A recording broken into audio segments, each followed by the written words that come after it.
Are your factory LED headlights really enough for trails after dark? Maybe you've stayed on a trail longer than you planned and now you're navigating down in the dark. Or you want to explore at night, but you're not sure if your lights are up to the task. In this video, we'll compare factory lights against off-road lights with a real night trail test and actually show you the difference. Plus, I'll show tips on choosing, installing, and adjusting light. Is it worth spending money on lights for a newer vehicle? Let's find out.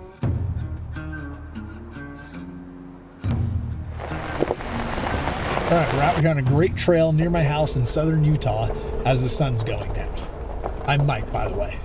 This is typical desert terrain, loose rock, washouts, sagebrush. Before I spend any money or time on this, I want to see how the factory LED headlights perform at night on my Rubicon. Let me just drive this section with the stock lights only, and you can judge for yourself.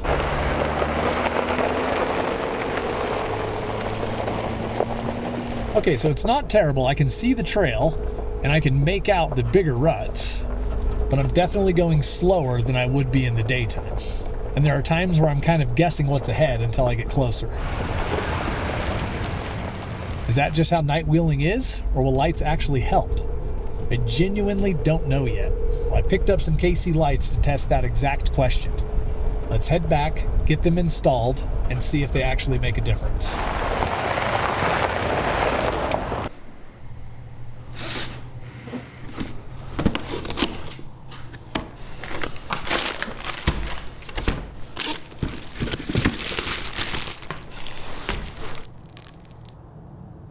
So these are the 6-inch KC Gravity daylighters. If you're not familiar with KC, they've been around since 1970 when the founder, Pete Brown, basically invented the off-road light industry.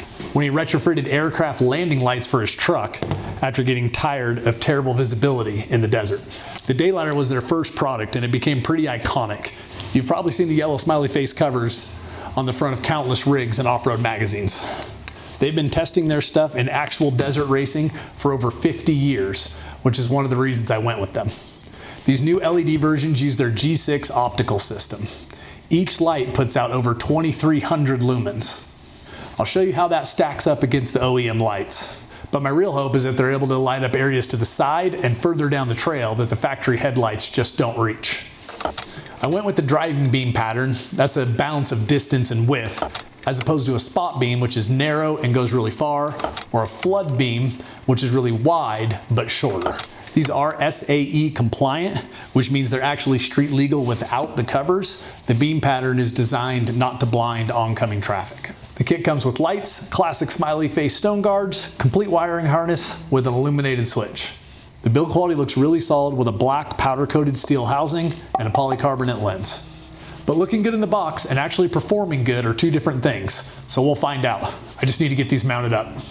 Mounting these should be pretty straightforward. I'm planning to use the factory bolt holes here, which should save me from major modifications.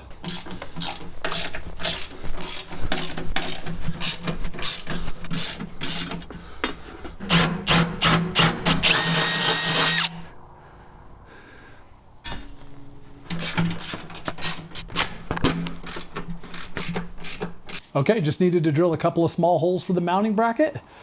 There we go, that's solid. Now for the wiring for this Rubicon, it has the factory auxiliary switches, so that's gonna make for a super clean install, so I'm gonna go ahead and use those. If you don't have those, KC includes everything you need, harness, fuse, even a quality switch.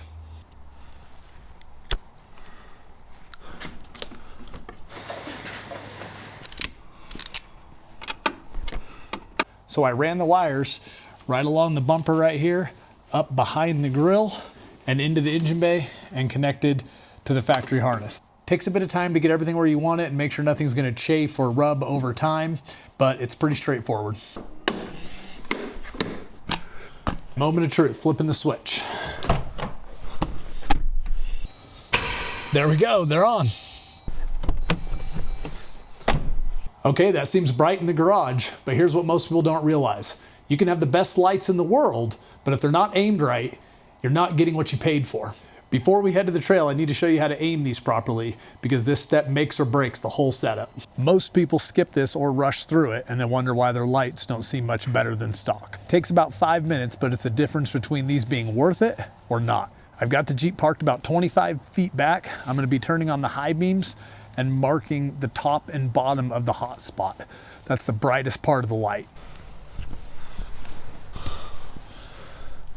Takes a few minutes of tweaking to get the beam where we want it. We're going to turn on the KC driving lights, start them a bit high, and start to lower them down until we've got about 50% coverage of the hot spot of our high beam. Now we want to mark our center point and make sure the beams are just overlapping about 25% in the center for even trail coverage. There, that should give us good trail coverage without wasting light on the sky, at least in theory. Which brings us to the actual test. Let's head to Sand Hollow. Top of the World is one of our go-to trails here in Sand Hollow. It's a moderately difficult trail in the daytime, but we're expecting it to be much harder at night. It climbs up a sandstone mesa with views out over the Utah desert. During the day, you've got rock ledges, loose sand, and some technical descents. When you get to the top, the view is incredible. But I've never run it at night before. My wife Lena's joining us for this one. You ready for this? Yeah, it should be interesting because I've never run this at nighttime either. I'm curious to see how we're gonna do. Oh, look at it. Oh, whoa. Paraglider. That's awesome. All right, one important thing, we're gonna be locking the camera's settings for this entire test tonight so you can see the actual difference the lights make, not just what the camera's auto exposure settings wanna show you. We're heading up while there's still daylight to get familiar with the obstacles. Then we're heading back down after dark to see if these lights actually make a difference or if I just wasted a whole evening.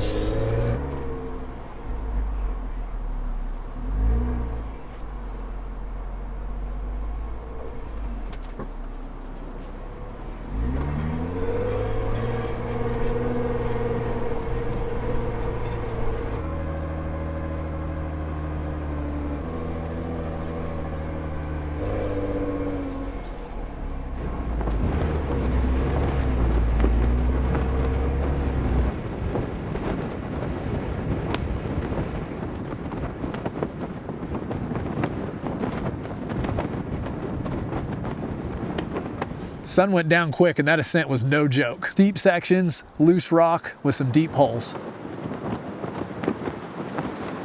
Here's the thing, I know this trail pretty well from running it during the day, but descending technical stuff in the dark is a completely different experience. We're curious if the KC lights change that or if it's still just hard to see.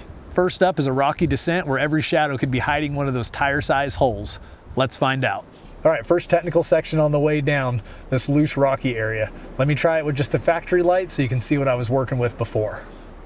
Okay, yeah, so I can see something, but I'm having to search for the line and I'm just sort of creeping along. Okay, now let me flip on the KCs and see if anything actually changes.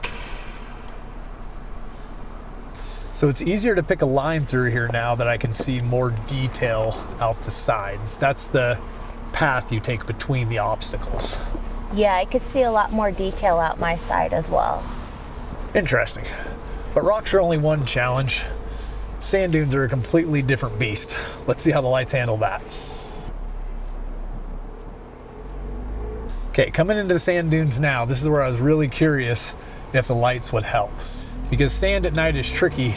Everything sort of looks flat. It's hard to tell where the deep spots are or how deep the dunes actually are.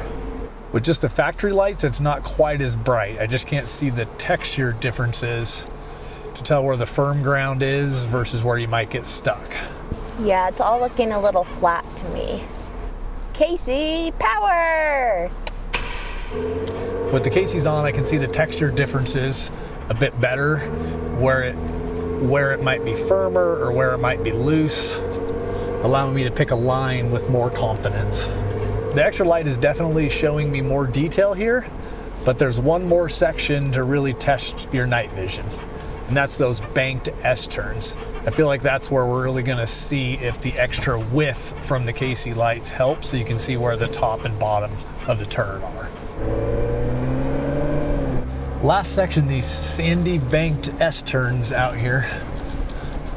Let me try it with the factory lights. Yeah, with the factory lights, it's a little hard to tell where the bottom is, where the rocks join the S-turn, and you end up down in the bumps a little bit. Yeah, and you can't see around the bend very well. Flipping the KCs on, I can definitely see around the bend better, and it's easier to see where the rock is versus the loose stuff. The pattern from the factory lights just isn't wide enough, so I feel like I have to be pretty cautious around the bends. With the KCs on, I can see where the transition is to the rock and the loose stuff better, and it's just easier to see around the bends. Agreed.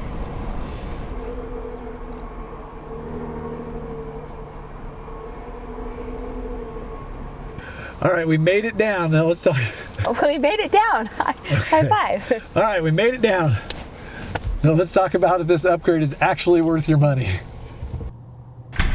So after running the whole trail, here's what I think. Going into this, I genuinely wasn't sure if adding auxiliary lighting, that's what lights like this are technically called, would make enough of a difference to justify the cost and installation time on a new vehicle. I spent just over $500 on the KC Gravity daylighters and about 2 hours getting them mounted and wired up. What I got was noticeably better visibility on technical terrain at night. Not marginally better, actually better. I could see lines I was missing with just the factory lights. I felt more confident on sections that were sketchy before. And honestly, I just enjoyed the descent more because I wasn't straining to see the whole time. Here's the thing, even if you only wheel during the daytime, sometimes you end up on the trail after dark. Maybe you spent more time on the trail than you planned. Maybe something broke and you had to fix it. Or maybe you're helping someone else out. In that sense, lights are an important piece of safety equipment. Almost like recovery gear. They're there when you need them. For this test, the KC lights performed well. They were straightforward to install, and they made a real difference when it counted. So would I install off-road lights on a new vehicle again? Yeah, I would. Are they necessary? If you never go out at night, probably not. But if there's any chance you'll be wheeling after dark, based on what you've seen on our test, I'd say it's worth it. Now that you've got the lights sorted, here's something else that I see all the time. People buy a Rubicon with locker, sway bar disconnect, and all these off-road features, but they're not totally sure how to use them. If that's you, I made a complete guide walking through every off-road feature on the Rubicon and exactly how to use them on the trail. I'll link it right here. See you next time.